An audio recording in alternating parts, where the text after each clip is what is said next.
वेद बातमीचा, लढा सत्याचा, निर्भीड पत्रकारितेचा, राजकारणातील महत्त्वाच्या बातम्यांच्या अपडेटसाठी आजच आपल्या YouTube चॅनलला क्लिक करा आणि रोज अपडेट मिळवण्यासाठी चॅनलला सबस्क्राइब करा. नमस्कार, आपण पाहत आहात वेद बातमीचा. नगर मनमाड महामार्गावर भीषण अपघात. नगर मनमाड महामार्गावर राहुरी कृषी विद्यापीठ परिसरात कंटेनर आणि दुचाकीचा भीषण अपघात होऊन दुचाकी स्वाराचा जागीच मृत्यू झाला.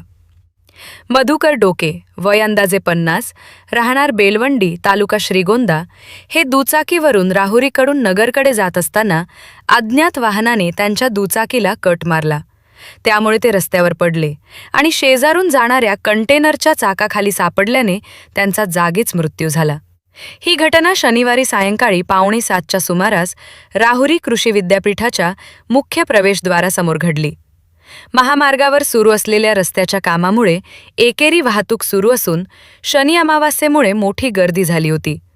अपघातानंतर काही काळ महामार्गावर वाहतुकीची कोंडी निर्माण झाली. स्थानिक नागरिक, पोलीस आणि महात्मा फुले कृषी विद्यापीठाच्या सुरक्षा रक्षकांनी मदतकार्य करत वाहतूक सुरळीत केली. दरम्यान मागील 5 दिवसात नगर मनमाड महामार्गावरील हा दुसरा बळी ठरल्याने नागरिकांमध्ये संताप व्यक्त होत आहे. वेद बातमीसाठी दीपक मकासरे, राहुरी.